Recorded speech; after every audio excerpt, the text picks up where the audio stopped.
जय जवाहर दोस्तों, नमस्कार। चलिए देखिएगा, आज हम देखते हैं 6 नवंबर है, 6 नवंबर 2022। देखिएगा आज का जो है करंट अफेयर है ना, कल का भी है, कल का ही है, तो वीडियो को आप पूरा देखिएगा दोस्तों। देखिए पहला प्रश्न, 22वीं राज्य स्तरीय साले खेल प्रतियोगिता में ओवरऑल चैंपियन कौन सा जिला रहा है? ऑप्शन है यहाँ पर, देख लीजिए।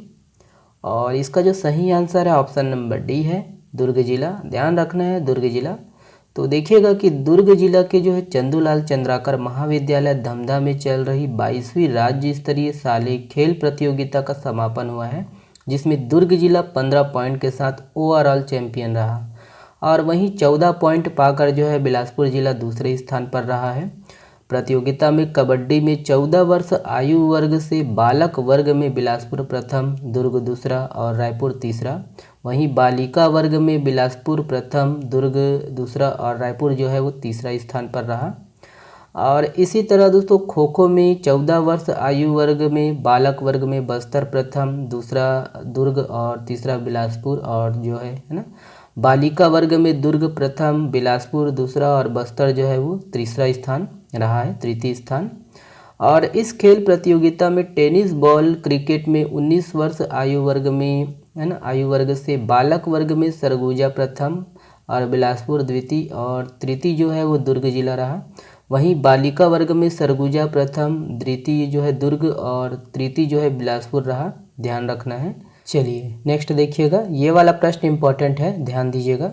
निम्न में से कौन छत्तीसगढ़ के एकमात्र मठपरई भित्ति शिल्प कला के कलाकार हैं? ऑप्शन है यहाँ पर, तो इसका जो सही आंसर है ऑप्शन नंबर बी है, अभिषेक सप्पन जी। ध्यान दीजिएगा, अभिषेक सप्पन जी। तो देखिएगा कि विलुप्त हो रही मठपरई भित्ति शिल्प कला कृति को राज्योत्सव एवं राष्ट्रीय आदिवासी नृत्य महोत्सव के मौके पर अभिषेक सप्पन ने आयोजन स्थल में इस कला से संबंधित स्टॉल लगाए। अभिषेक सप्पन छत्तीसगढ़ के एकमात्र कलाकार है जिन्होंने विलुप्त हो चुकी मठपरई कला को जीवंत कर मठपरई कला को बना रहे हैं और जनमानस तक पहुंचाने की कोशिश कर रहे हैं। मठपरई कला के माध्यम से छत्तीसगढ़ की संस्कृति, लोक नृत्य, लोक कला, लोक कहानी, लोक परंपरा, तीज त्योहारों, पशु पक्षियों, देवी देवताओं की जो है कृति अपनी कल्पनाशीलता से वो बना रहे हैं। और मठ किसको बोलते हैं? तो मिट्टी को। परई किसको बोलते हैं? कागज़ को। व खल्ली की लुगदी, इन सभी को है ना, सभी की जो वस्तुओं को सड़ाकर बनाई गई कला मठपरई कला कहलाती है। ध्यान देना है। और यह छत्तीसगढ़ की दोस्तों प्राचीन कला है जिसे बड़े बुजुर्गों द्वारा बनाई जाती थी और वर्तमान में ये कला जो है विलुप्त हो गई है। ओके, चलिए नेक्स्ट देखिएगा। देखिए छत्तीसगढ़ में बुजुर्गों, दिव्यांगों और तृतीय लिंग समुदाय के लिए कौन सा हेल्पलाइन नंबर की शुरुआत की है? ऑप्शन है यहाँ पर, देख लीजिए। यहाँ पर पिक में तो वैसे भी दे दिया गया है। ऑप्शन नंबर ए सही है दोस्तों, 155 326। ध्यान दीजिएगा।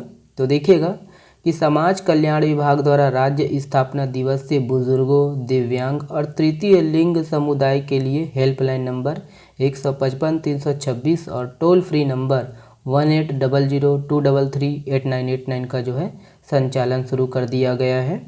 और ऐसे वृद्धजन जो घर में अकेले हैं और जिनकी संतानें जो है प्रदेश से बाहर कार्यरत हैं, जिनके लिए दोस्तों आपात स्थिति में सहायता के लिए है ना, और उनके लिए आपात स्थिति में सहायता के लिए इनकी शुरुआत की गई है। ध्यान देना है। और मुख्यमंत्री भूपेश बघेल जी ने 1 अक्टूबर को अंतर्राष्ट्रीय वृद्धजन दिवस के अवसर पर छत्तीसगढ़ में बुजुर्गों के लिए 1 नवंबर राज्य निर्माण दिवस से सियान हेल्पलाइन शुरू करने की जो है घोषणा की थी। और हेल्पलाइन और टोल फ्री नंबर के माध्यम से विभागीय योजनाओं की जानकारी के साथ आपातकालीन सेवाएं, परामर्श, चिकित्सा संबंधित है ना, और पेंशन भुगतान के निराकरण जैसी कई मदद भी ली जा सकती है। ओके, तो इनको भी आपको देखना है। चलिए ये वाला प्रश्न देखिए किस साहित्यकार को राज्य स्थापना दिवस के अवसर पर साहित्य, आंचलिक साहित्य है प्रदेश स्तर पर के क्षेत्र में लाला जगदलपुरी साहित्य पुरस्कार राज्य अलंकरण से सम्मानित किया गया है? देख लीजिए यहाँ पर ऑप्शन है और इनका जो सही आंसर ऑप्शन नंबर बी है, डॉक्टर जीवन यदु राही। याद रखना है। तो यही है, देखिएगा कि संगीत नगरी खैरागढ़ के जो है वरिष्ठ साहित्यकार डॉक्टर जीवन यदि राज्य स्थापना दिवस के अवसर पर साहित्य आंचलिक साहित्य के क्षेत्र में विशेष उपलब्धि हासिल करने पर संस्कृति विभाग के अंतर्गत लाला जगदलपुरी साहित्य पुरस्कार राज्य अलंकरण से सम्मानित किया गया है, ध्यान देना है।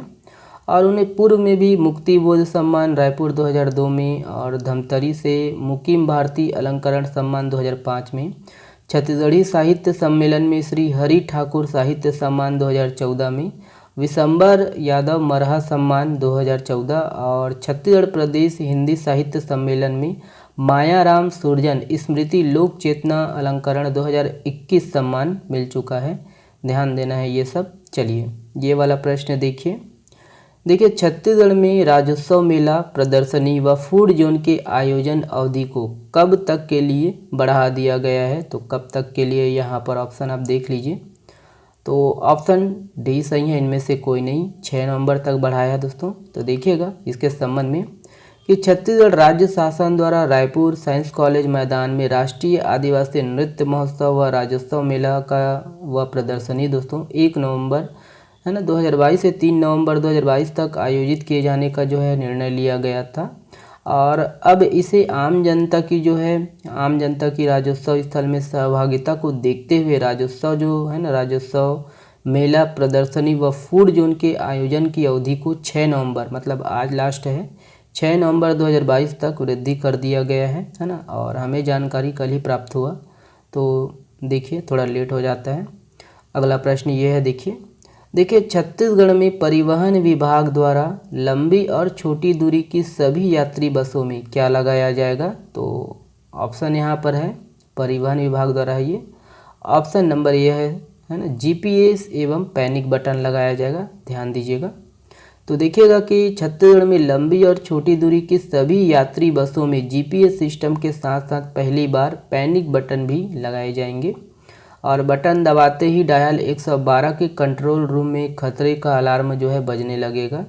अलार्म किस बस में लगाया गया है, बस उस समय कहां से गुजर रही है, ये सारी जानकारी अलार्म बजने के साथ कंट्रोल रूम की जो है स्क्रीन पर नज़र आने लगेंगी। और इसे आगामी जो है 1 माह के भीतर शुरू किया जाएगा और परिवहन विभाग अभी ट्रायल के तौर पर सबसे पहले इसे सिटी बसों में लगाएगा। वर्तमान में याद रखना छत्तीसगढ़ में 12,000 बसें संचालित है और इसमें 6,000 जो है स्कूली बसें हैं और इन सब में दोस्तों GPS लगाया जाएगा। ओके, ध्यान देना है ना। चलिए ये वाला प्रश्न देखिए, केंद्रीय मंत्रिमंडल ने ईटानगर के होलोंगी में स्थित ग्रीनफील्ड हवाई अड्डे का नाम बदलकर क्या रखने की मंजूरी दी है। यहाँ पर ऑप्शन है, देख लीजिए। करेक्ट आंसर है ऑप्शन नंबर बी है, डोनी पोलो हवाई अड्डा ईटानगर, ध्यान दीजिएगा। तो वही है, देखिए कि अरुणाचल प्रदेश की राजधानी ईटानगर में होलोंगी में स्थित नए ग्रीनफील्ड हवाई अड्डे का जो नामकरण है केंद्रीय मंत्रिमंडल ने डोनी पोलो हवाई अड्डा ईटानगर के रूप में रखने की जो है अपनी मंजूरी दी है। ओके, तो ये है, सबको रखना है आपको याद। छत्तीसगढ़ राज्य के 22वें स्थापना दिवस पर आयोजित राज्योत्सव 2022 में सार्वजनिक उपक्रमों की श्रेणी में पहला पुरस्कार किसे मिला है।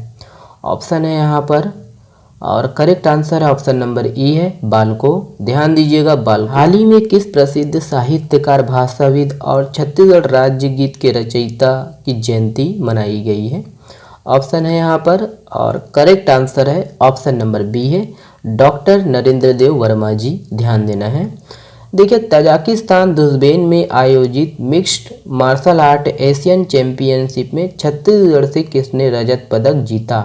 ऑप्शन है यहाँ पर और करेक्ट आंसर है ऑप्शन नंबर बी है, तनिष्का भंसाली जी, ध्यान दीजिएगा। देखिए हाल ही में हुए तीसरे राष्ट्रीय आदिवासी नृत्य महोत्सव में प्रदर्शित प्रमुख नृत्य में कौन सा नृत्य शामिल नहीं था। ऑप्शन है यहाँ पर, करेक्ट आंसर है ऑप्शन नंबर डी है, जात्रा। जात्रा कहाँ का लोक नृत्य है दोस्तों, पश्चिम बंगाल की है, ध्यान रखना है। ये वाला प्रश्न आप लोगों के लिए है, इस प्रश्न का जवाब आप लोग दीजिएगा कमेंट्स बॉक्स में। देखिए छत्तीसगढ़ में गोवंश के लिए मोबाइल चिकित्सा योजना के तहत कितने मोबाइल वेटनरी वैन चलाई जाएगी। ऑप्शन है यहाँ पर और आप जो है कमेंट्स में जवाब दीजिएगा। चलिए बहुत बहुत धन्यवाद। और हाँ, आप हमसे जुड़ सकते हो टेलीग्राम चैनल से, PDF डाउनलोड करने के लिए डाउनलोड कर सकते हो और इंस्टाग्राम से भी जुड़ सकते हो, कोई क्वेरी होगा तो, और फेसबुक से भी जुड़ सकते हो। और चलिए, वीडियो पसंद आए तो वीडियो को लाइक करिएगा, चैनल को सब्सक्राइब करिएगा। बहुत बहुत धन्यवाद। शेयर करिएगा दोस्तों, है ना। चलिए, थैंक यू।